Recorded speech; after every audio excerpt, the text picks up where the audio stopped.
Shalom semuanya, selamat siang, dimanapun kita Shalom, berada. selamat Kami siang. bersyukur banget dimanapun dengan adanya Zoom ini bisa join. Bu Yeni, hati-hati di jalan, Tuhan berkati. Om Ronald juga yang Iya, menyempatkan diri. iya.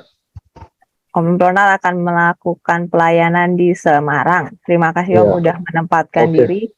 Iya. Dan Regis, terima kasih. Sheila, kita bersyukur hari ini kita bisa berkumpul sehat walafiat. Kita mau dikuatkan melalui firman-Nya, Amin. kita mau memuji Tuhan. Hari ini kita akan dilayani oleh Om Ronald dan Bapak Pastor George Ferry Parluhutan. Ya, silakan saya serahkan kepada Om Ronald. Oke, salam Bapak Ibu, saudara yang dikasihi Tuhan kita Yesus Kristus. Kita mau memulai ibadah kita pada siang hari ini. Sebelum kita angkat pujian, kita kembali berdoa kepada Tuhan. Kami bersyukur buat kebaikan-Mu Tuhan Yesus. Pada hari ini, siang hari ini kami dapat beribadah kepadamu melalui Zoom online ini. Persekutuan Doa Raja Wali, berkati kami semua yang sudah hadir. Berkati hamba-Mu yang akan memberitakan firman Tuhan bagi kami semua. Kami percaya kami semua ada di dalam perlindungan-Mu, pertolongan-Mu, penyertaan-Mu yang sempurna. Berkati ibadah ini dari awal hingga akhirnya kami taruhkan ke dalam tangan-Mu yang penuh kuasa. Di dalam nama Tuhan Yesus Kristus kami berdoa dan mengucap syukur kepadamu. Haleluya. Amin. Kita angkat pujian kita, katakan, dan ku ingin mengenalmu.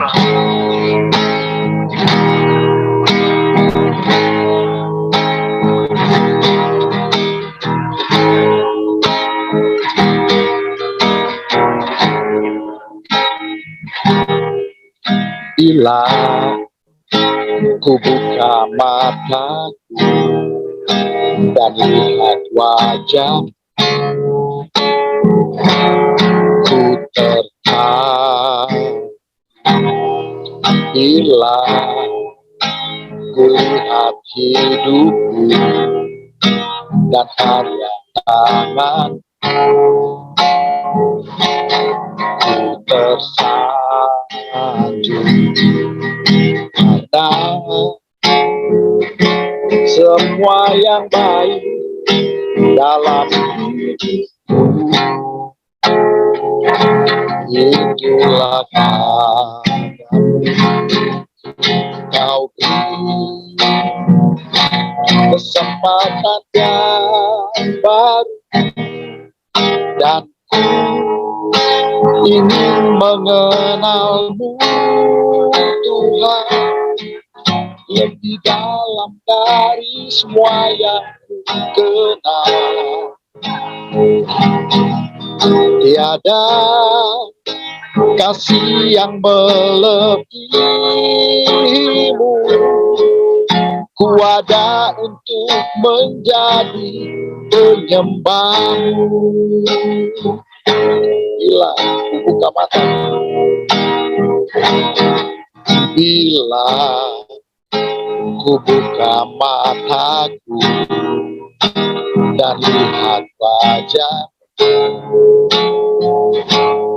ku tertarik. Bila ku lihat hidupku dan karya tangan, ku tersanjung. Karena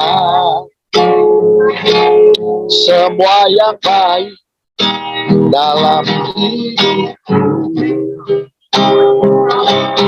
itulah karya kau beri kesempatan yang baru, dan ku ingin mengenalmu Tuhan lebih dalam dari semua yang ku kenal. Tiada kasih yang melebihimu.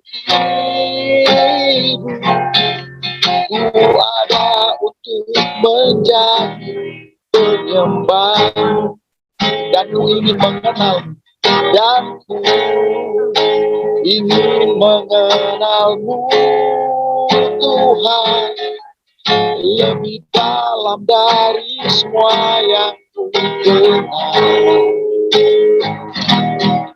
Tiada kasih yang melebihimu. Ku ada untuk menjadi penyembahmu. Ku ada untuk menjadi penyembahmu. Ku ada untuk menjadi penyembahmu. Ya, kita ada untuk menjadi penyembah-penyembah di dalam Tuhan kita Yesus Kristus. Mari kita mau tetap setia.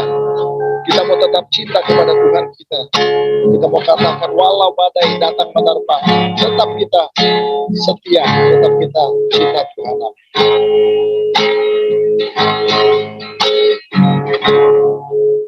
Ku tetap cinta.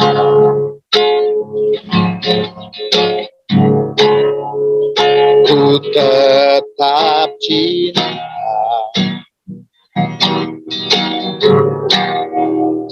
Walau badai datang menerpa, ku tetap cinta. Katakan ku tetap setia. Ku tetap setia. Katakan ku tetap setia. Ku tetap setia.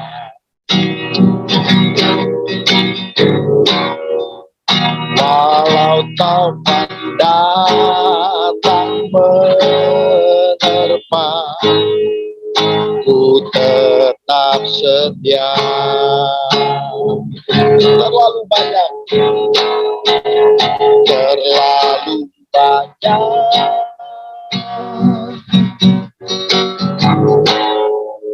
yang Tuhan telah beri, takkan mungkin ku balas dari apa yang ku miliki. Ku persembahkan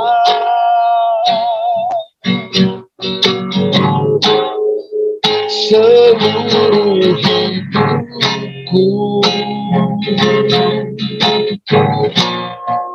biar ku tetap cinta dan ku tetap setia untuk selama-lamanya. Ku tetap cinta, ku tetap cinta.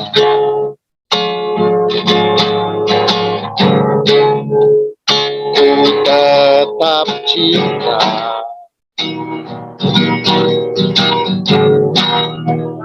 Walau badai datang menerpa, ku tetap cinta. Katakan ku tetap setia. Ku tetap setia. Ku tetap setia.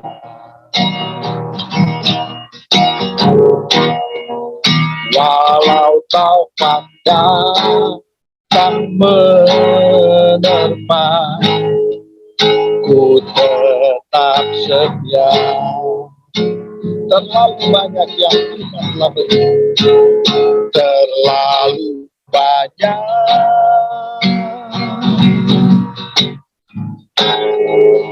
yang Tuhan telah beri,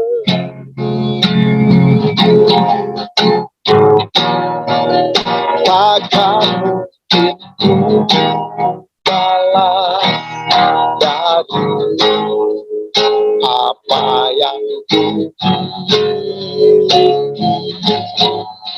Ku persembahkan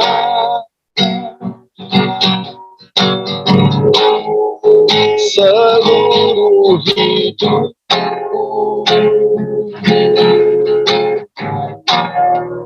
biar tetap cinta dan tetap setia untuk selama-lamanya.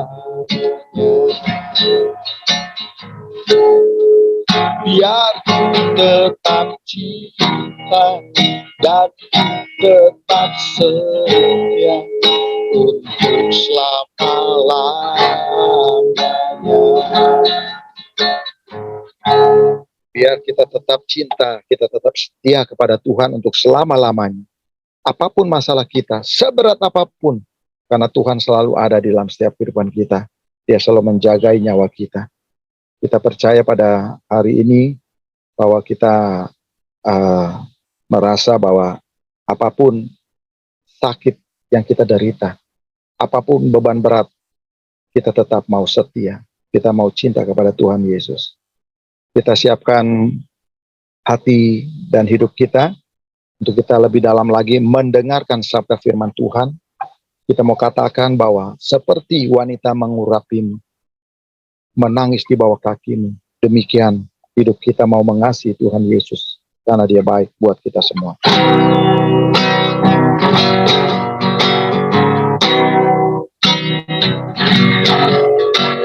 Seperti wanita mengurapimu, menangis di bawah kakimu, demikian hidupku mau mengasihimu. Yesus, Engkau baik bagiku. Seperti wanita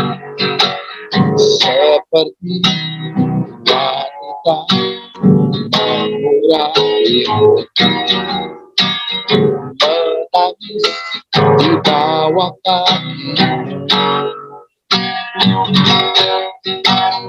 demikian mau mengasihimu. Yesus, Engkau baik bagiku. Sampai akhir ku menutup mata, ku tetap setia menanti janjimu, sampai ku dapatkan mahkota kehidupanku. Ku tetap setia, ku melayani sampai akhir, ku menutup mata, ku tetap setia menanti janjimu, sampai ku dapatkan mahkota kehidupan. Ku tetap setia, ku melayani, ku tetap setia, ku melayani, ku tetap setia, ku melayani.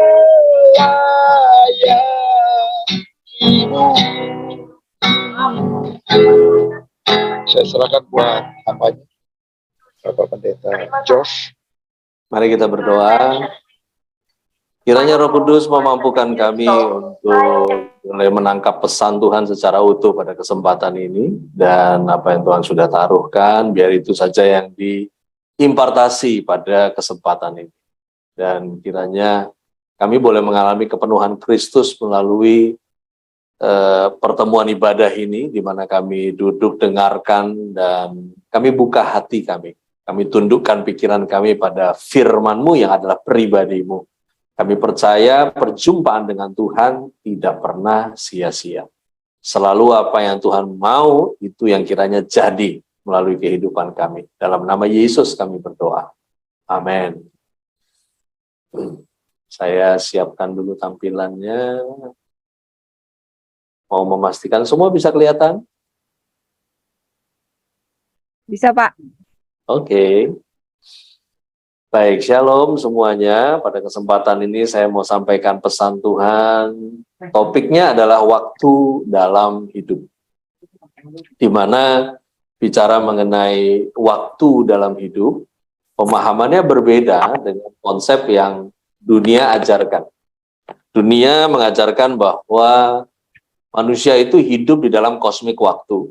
Namun tidak demikian dari Alkitab kita belajar bahwa sesungguhnya waktu adalah tools yang Tuhan berikan kepada manusia dan manusia harus mempergunakannya.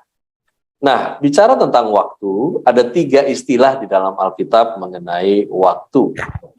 Yang pertama adalah waktu yang disebut dengan kronos. Waktu yang disebut dengan kronos adalah waktu yang bisa dihitung. Deretan peristiwa.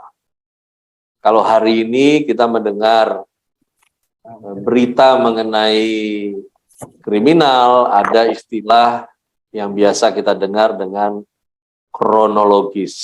Nah, itu berasal dari kata kronos, deretan peristiwa atau urutan peristiwa. Nah, istilah waktu yang berikut adalah aion. Aion ini waktu yang menunjukkan sesuatu yang jauh sekali ke belakang atau jauh sekali ke masa depan. Ketika kata kekal digunakan, itu memiliki kandungan kata aion di dalam sifatnya. Demikian juga kata lampau di masa lalu, di mana menggunakan seringkali kalimat pada suatu hari, once upon time. Nah, itu menggunakan istilah aion. Jadi dia lampau sekali ke belakang atau jauh sekali ke masa depan. Kata waktu yang ketiga di Alkitab adalah kairos. Banyak pengkhotbah menggunakan istilah kairos ini dengan pengertian waktu Tuhan. Secara etimologi atau bahasa dalam asal-usul kata, kesimpulan dari kairos adalah momentum. Sesuatu yang tidak bisa Anda ulang kembali, tidak bisa di-repeat, itulah kairos. Bicara tentang waktu secara filosofi Alkitab, yang pertama dari Pengkhotbah 9 ayat yang ke-11. Lagi aku melihat di bawah matahari bahwa kemenangan perlombaan bukan untuk yang cepat, dan keunggulan perjuangan bukan untuk yang kuat. Juga roti bukan untuk yang berhikmat. Kekayaan bukan untuk yang cerdik cendekia, karena waktu dan nasib dialami mereka semua. Tidak melulu harus berhikmat bisa dapat makan. Tidak melulu yang cepat baru mereka yang menjadi unggul. Tidak semua yang kaya itu adalah cerdas. Waktu dan nasib itu dialami oleh seluruh manusia. Yang pertama, waktu berlaku sama untuk semua orang. Bahwa 1 hari 12 jam, 1 malam 12 jam, 1 hari 1 malam 24 jam. Tidak pernah berjalan terlalu cepat pada belahan dunia tertentu, tidak pernah berjalan terlalu lambat pada kehidupan seseorang. Jadi kalau mau basa-basi menggunakan waktu, hati-hati karena Anda bisa jadi basi beneran. Karena seringkali ada pernyataan, nggak berasa ya. Ya ampun, udah mau akhir tahun ya. Atau Anda ketemu dengan relasi yang sudah 16 tahun tidak ketemu, 16 tahun yang lalu Anda bertemu, relasi Anda punya anak berusia 1 tahun, maka hari ini 16 tahun kemudian Anda bertemu dengan relasi dan anaknya, berarti anaknya sudah usia 17 tahun. Please, jangan basa-basi yang aneh-aneh dengan, ya ampun, udah gede ya, gitu, nggak berasa. Berasa lah, 16 tahun, masa nggak berasa. Lagi pula yang aneh tuh anak kalau udah 17 tahun kagak gede-gede. Nah, yang berikut dari Pengkhotbah 3 ayat yang pertama, Untuk segala sesuatu ada masanya. Untuk apapun di bawah langit ada waktunya.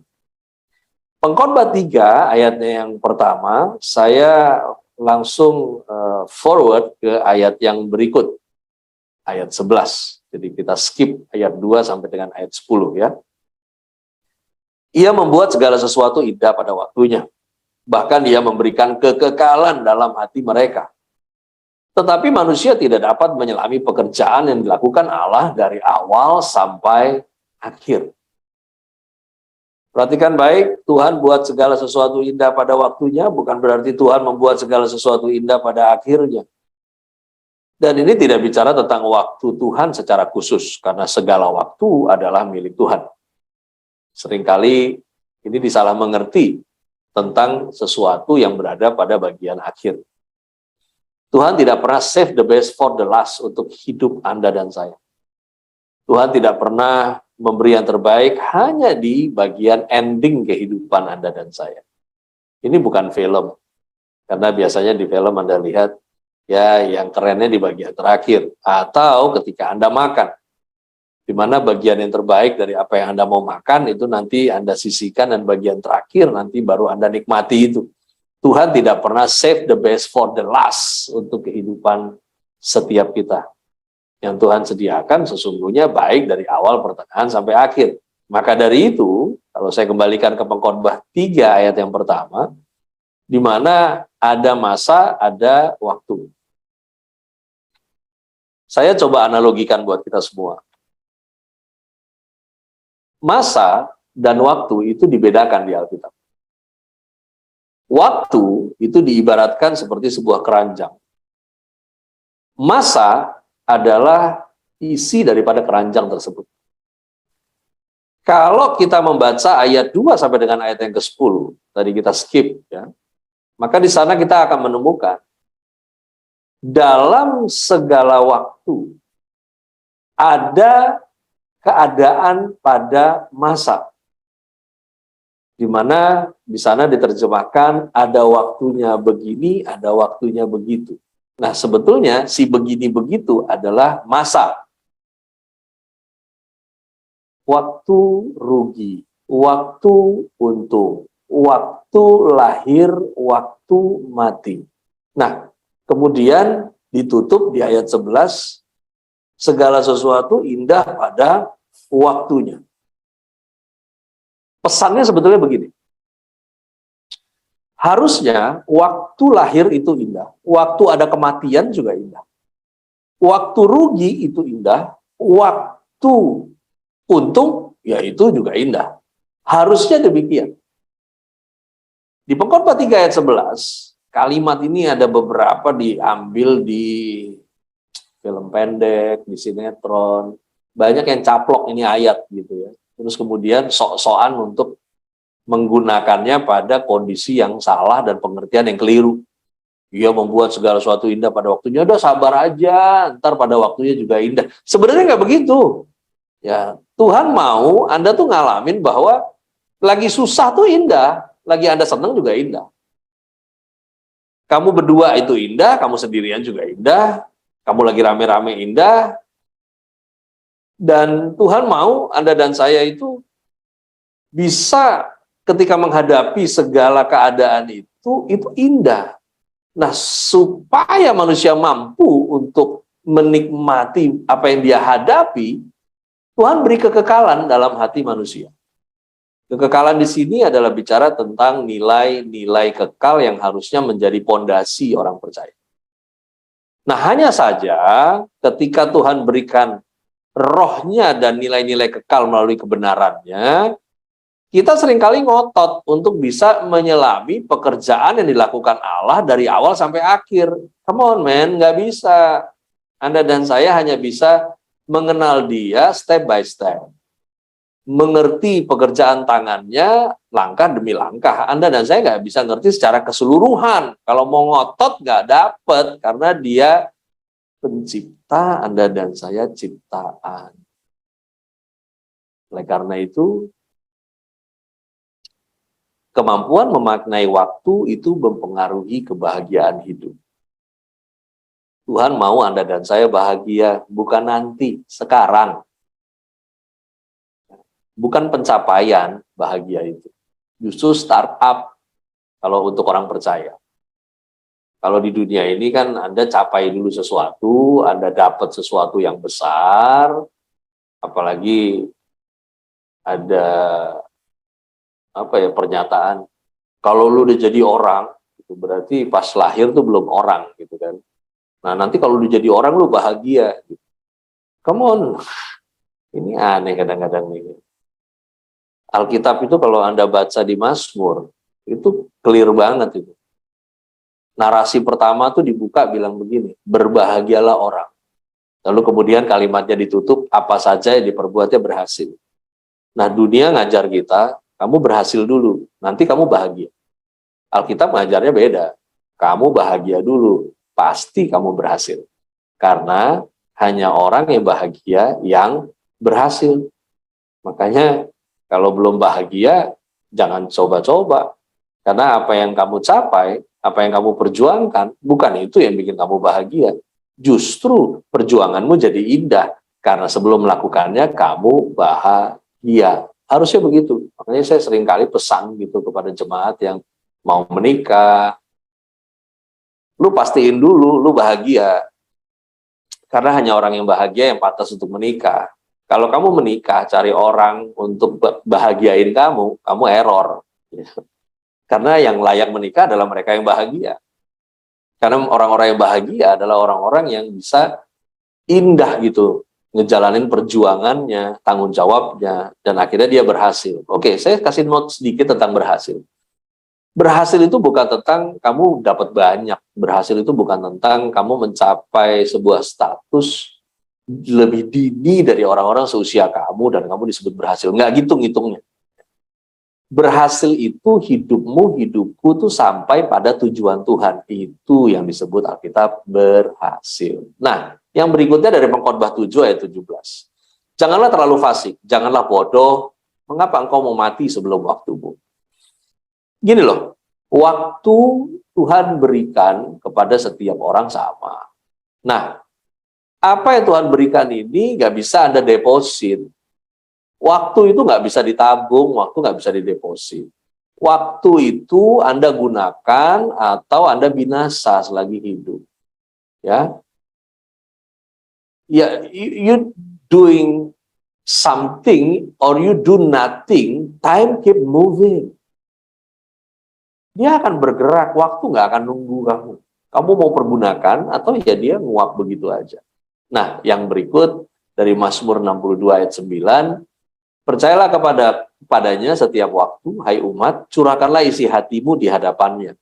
Allah ialah tempat perlindungan kita. Percaya itu rupanya bukan momentum.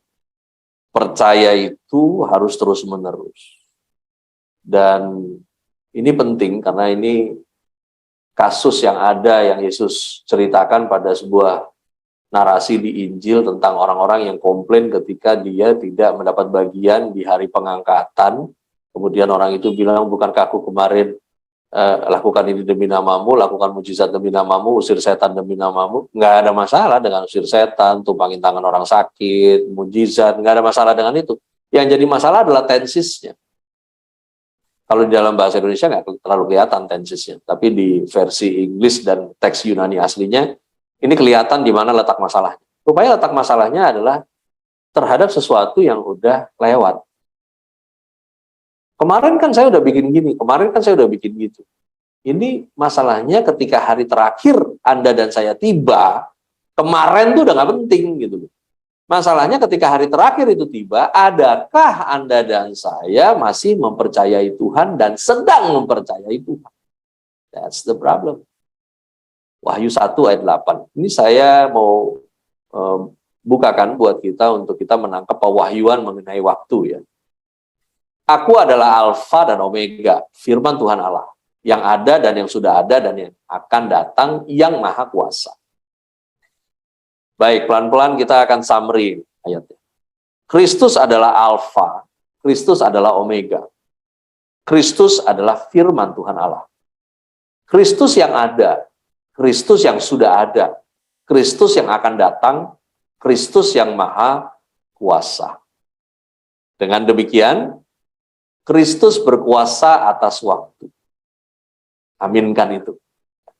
Kristus berkuasa atas waktu yang kemudian orang percaya tidak hidup dalam waktu. Namun orang percaya hidup dalam Kristus. Dunia mengajarkan beda kan, tadi di awal saya katakan, dunia bilang manusia hidup dalam kosmik waktu. Tidak demikian dengan Alkitab. Alkitab berkata orang percaya tidak hidup dalam waktu, namun dalam Kristus. Karena orang percaya hidup dalam Kristus, setiap orang yang dikuasai Kristus, hidupnya tidak dikuasai waktu. Justru Anda diberi kuasa mempergunakan waktu. Nah, orang yang hidup dalam Kristus itu berkuasa untuk mempergunakan waktu. Jangan bilang kamu nggak punya waktu, Tuhan udah berikan. Ya.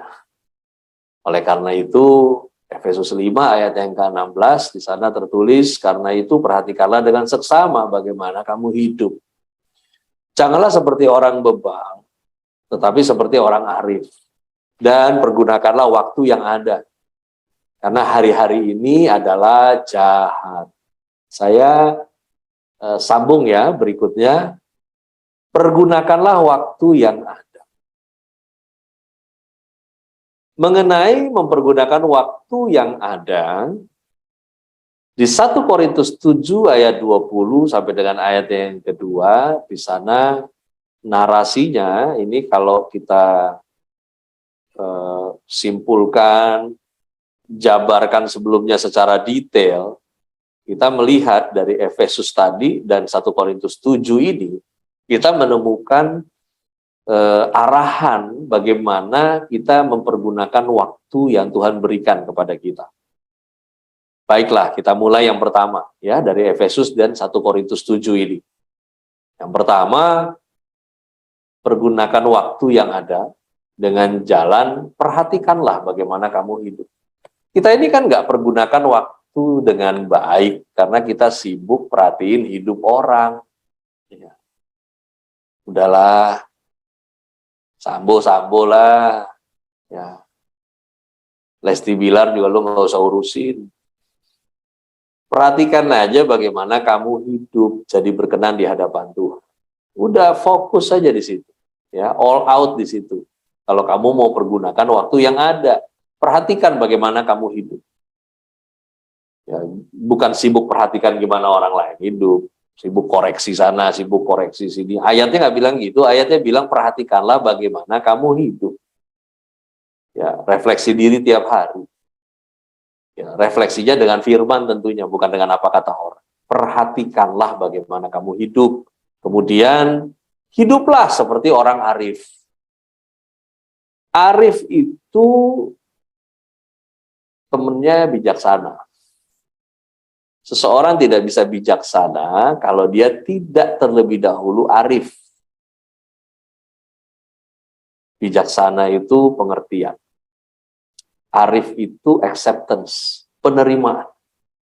Kita ini bisa pergunakan waktu yang ada kalau kita nggak habiskan waktu kita ribut sama semua orang. Kenapa kita jadi bentrok dengan semua orang? Gini. Yesus itu pada zamannya juga banyak nggak disukai kan. Dengan ada 4 kaum lah.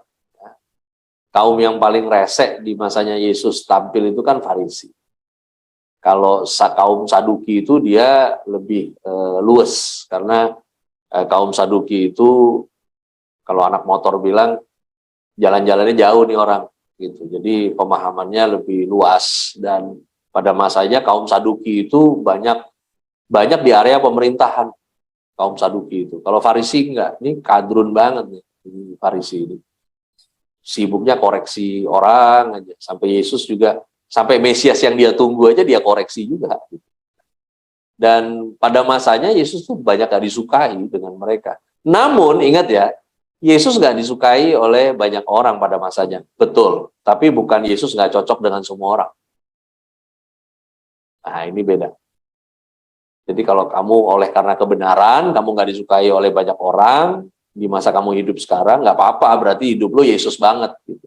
Tapi yang repot kalau lo nggak cocok sama semua orang, tobat deh siang ini. Ya. Mari terima setiap orang apa adanya, bukan ada apanya. Hiduplah seperti orang arif. Kamu akhirnya nggak terbuang waktu kamu percuma. Kamu bisa pergunakan waktu Anda kalau Anda hidup seperti orang arif. Acceptance. Kamu boleh nggak suka dengan orang punya kelakuan, tapi kamu nggak bisa nggak suka sama orangnya. Karena firman bilang, kamu dan saya harus kasih semua orang, seperti kita mengasihi diri kita sendiri. Berikutnya, hiduplah sebagai orang yang dimiliki Allah. Jangan sembarangan nama hidup kamu, karena hidupmu bukan milikmu. Kita ini kan jadi buang-buang waktu, kita suka-suka aja karena kita bilang hidup-hidup gue, suka-suka gue, gitu. Siapa bilang? Tidak ada yang ada pada kita yang bukan Tuhan punya. Semuanya Tuhan punya. Sampai kita aja keberadaan diri kita miliknya Tuhan. Waktu yang dia berikan miliknya, dia yang berikan. Karena itu mari hidup sebagai orang yang dimiliki Allah. Jangan sembarangan. Dan hiduplah sebagai orang mahal. Nggak usahlah ngurusin perkara-perkara yang receh. Gimana Pak ngukur receh sama nggak receh? Ya ukur aja, urusan ini penting nggak untuk Tuhan dimuliakan? Kalau nggak penting untuk Tuhan dimuliakan, ngapain juga? Anda orang mahal. Masih nyadar kan? Dari harga diri Anda dan saya itu, buset deh. Harga kamu, harga saya, darah Yesus di kayu salib. Itu harga diri Anda dan saya. Dan itu mahal. Darah Yesus itu mahal. Karena itu hiduplah sebagai orang mahal. Kemudian, jangan menjadi hamba manusia. Kita ini nggak pergunakan waktu yang ada dengan baik, karena kita ini sibuk mau nyenengin semua orang. Ya orang kerja ada atasannya tahu. Ya. Kerja aja yang benar. Maksimalkan saja kemampuan Anda. Lakukan sesuai SOP, itu yang namanya praktek melakukan segala sesuatu seperti untuk Tuhan. Jangan jadi hamba manusia, doyan amat ngejilat. Anjing aja nggak gitu-gitu amat. Jangan jadi hamba manusia. Kalau Anda fokus untuk nyenengin hatinya Tuhan, kamu akan pergunakan waktu kamu yang ada. Karena orang-orang yang fokus untuk nyenengin hatinya Tuhan, dia udah gak peduli lagi sama hatinya sendiri. Yang penting perasaannya Tuhan yang disenangkan. Kemudian maksimalkan apa yang ada pada dirinya. Kita jadi buang waktu gara-gara kita sibuk dengan apa yang kita nggak punya. Akhirnya nggak gerak-gerak. Akhirnya nggak mulai-mulai. Akhirnya nggak pernah startup. Karena sibuk dengan yang orang lain punya. Ya, kalau dia bisa, gua kan nggak punya. Kalau dia mungkin, kalau gua kan nggak mungkin. Denger ya, Tuhan tuh doyan banget loh pakai hal-hal yang nggak mungkin. Anda masih ingat nggak Musa? Musa itu ketika memenuhi panggilan Tuhan, dan Tuhan manggil dia secara audible, itu usianya Musa itu 80 tahun loh. Usia di mana dalam pandangan manusia itu bukan usia produktif. Tapi Tuhan suka loh pakai situasi dan kondisi dan yang kayak begitu-begitu gitu loh. Bahwa Tuhan mau tunjukin bahwa dia mampu bukan karena dia pakai orang-orang yang mampu. Usia 80, numpang di rumah mertua pula, nggak punya aset, nggak punya saving. Buset deh. Ini keren banget nih orang dipakai Tuhan begini. Dan waktu dia bawa keluar orang Israel dari Mesir, jumlahnya itu kan populasi yang dia bawa, itu ada 2 juta lebih loh orang. Sementara ini laki-laki yang 40 tahun hidup dalam pelarian. Lalu kemudian hidup numpang di mertua, sampai kambing domba yang dia gembalakan waktu Tuhan mau panggil dia dari semak yang menyala api tapi tidak terbakar itu tuh kambing domba yang dia gembalakan, itu bukan dia punya. Itu milik mertuanya. Keren loh. Ini orang akhirnya memenuhi apa yang Tuhan perintahkan, dan dia lakukan. Walaupun memang alasannya banyak, sama kayak manusia di setiap zaman kan alasannya banyak. Saya percayalah kita kalau sama-sama ikut kuliah, ambil S3, jurusan bikin alasan, pasti kita cum laude semua. Waktu Musa diperintah Tuhan aja juga alasannya banyak banget ya. Dia bilang, nanti kalau orang Israel nanya yang utus saya siapa, saya jawabnya apa? Tuhan bilang aja ke mereka, aku adalah aku mengutus aku kepadamu. Dia sampaikan lagi alasan yang kedua. Ntar kalau saya udah nyampe di sana, saya nggak bisa ngomong loh. Ya, saya patah lidah loh tuh. Tuhan bilang, nggak apa-apa, nanti saya akan pakai kamu punya saudara untuk jadi juru bicara di sana, humasnya. Ya, nanti ada Harun, tenang aja. Ya. Lalu kemudian alasan yang ketiga ini, dia cari alasan juga, terus aja. Sampai ketiga kali dia bilang, tapi saya nggak punya apa-apa. Ya Tuhan bilang, ya apa yang ada padamu? Ya, saya punyanya tongkat. Waktu saya kabur dari Mesir, ya saya bawa tongkat. Ya udah pakai aja itu. Untung Tuhan nggak sebel ya sama alasan-alasannya. Waktu yang alasan ketiga dia bilang, tapi aku nggak punya apa-apa gitu. Ya kalau ya Tuhan penyabar ya. Kalau untung Tuhan nggak kayak kamu, nggak kayak saya gitu kan. Kalau Tuhan kayak saya mungkin saya udah ngomong, ya Musa, emang lu nggak punya apa-apa, lu tuh Miss Queen tahu ya kan. Habis deh tuh si Musa deh. Nah, pergunakan waktu yang ada. Jadikan dirimu apa yang Tuhan inginkan. Anda akan maksimal mempergunakan waktu yang ada. Jangan pengen jadi kayak orang lain. Jadi pengen seperti yang Tuhan ingin. Fokus aja itu. Ingat tadi, itu saya bilang antara berhasil dan bahagia. Orang berhasil itu bukan karena dia mencapai cita-citanya. Orang disebut berhasil itu di Alkitab karena hidupnya tuh sampai pada tujuan yang Tuhan mau. Makanya dia disebut berhasil. Dan untuk mencapai tujuan yang Tuhan mau, ya dia mesti bahagia. Anda mau tanya gimana bahagia? Ini bukan tentang keputusan, ini tentang Anda senang yang Tuhan senang. Anda nggak senang dengan apa yang Tuhan nggak senang.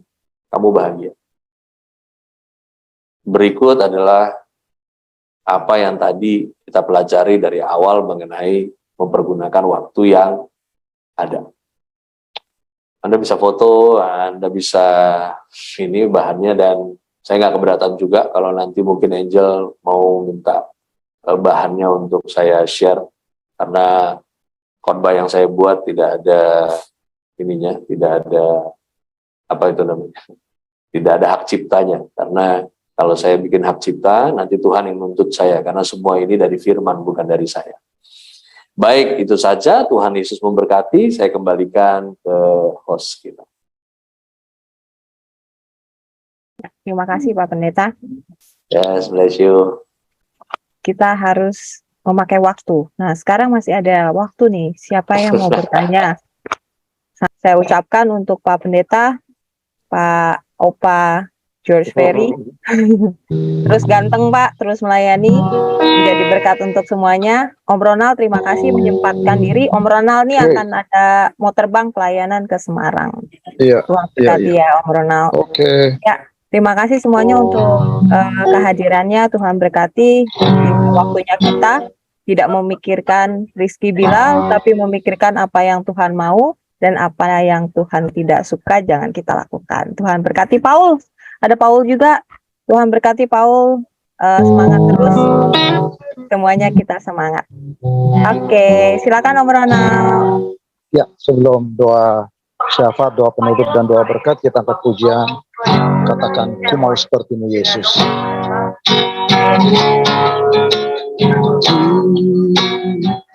Mau sepertimu Yesus, sempurnakan selalu dalam segenap jalanku, memuliakan nama. Sekali lagi, ku mau sepertimu, ku mau sepertimu Yesus, sempurna Karena kan selalu dalam segenap jalanku memuliakan nama-Mu, memuliakan nama-Mu. Saya serahkan buat Pendeta Josh. Mari kita berdoa, kita bersyafaat sama-sama. Kita berdoa. Kami bersyukur buat siang hari ini boleh kumpul di fellowship ibadah pada kesempatan ini, dan tentunya setiap hal yang baik kami mengakui itu datangnya dari Tuhan, dan layaklah Engkau menerima segala hormat, pujian, kemuliaan bagimu ya Yesus Kristus Tuhan. Baiklah, kami melakukan ini semua hanya untuk satu nama ditinggikan, Yesus Kristus Tuhan. Gak ada yang lain. Karena kami percaya di mana mezbah Tuhan dipelihara, maka lahan itu diberkati Tuhan. Demikianlah itu terjadi. Dan kami juga berdoa untuk bangsa kami. Shalom untuk Indonesia terjadi. Turunlah damai sejahtera Allah atas bangsa kami. Diberkati Tuhan juga pemimpin bangsa. Dan kami berdoa sepakat seperti yang Yesus ajarkan. Bapa kami yang di sorga, dikuduskanlah nama-Mu, datanglah kerajaan-Mu, jadilah kehendak-Mu di bumi seperti di sorga. Berikanlah kami pada hari ini makanan kami yang secukupnya, dan ampunilah kami akan kesalahan kami, seperti kami juga mengampuni orang yang bersalah kepada kami. Dan janganlah bawa kami ke dalam pencobaan, tapi lepaskanlah kami daripada yang jahat. Karena Engkau-lah yang punya kerajaan dan kuasa dan kemuliaan sampai selama-lamanya. Rekan-rekan terkasih, arahkan hatimu kepadanya, relakan dua tanganmu terangkat dan terimalah berkat Tuhan. Tuhan memberkati engkau dan melindungi. Tuhan menyinarimu dengan wajahnya, memberi engkau kasih karunia. Tuhan menghadapkan wajahnya kepadamu, memberi engkau damai sejahtera. Kiranya kasih setia dari Allah Bapa, penyertaan dari Tuhan Yesus Kristus, persekutuan di dalam Roh Kudus menyertai kamu sekalian. Saat ini, sampai Kristus datang kali yang kedua, bahkan sampai selama-lamanya. Amin.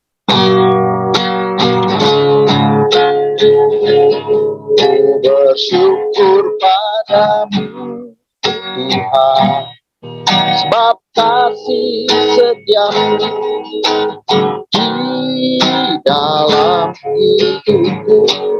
Anugerahmu besar bagiku, di setiap langkahku ku memuji. Amin. Ibadah selesai. Tuhan Yesus memberkati kita semua. Terima kasih Tuhan Tuhan Pendeta berkati. George. Foto dulu kita. Bless Foto you. dulu Pak. Ya. Kita foto. 1, 2, 3. Terima kasih semuanya. Oke. Terima kasih. Tuhan berkati semuanya. Pendeta, thank you Pak. Paul, dadah Nice Paul. weekend semua. Paul, dadah. Sehat ya.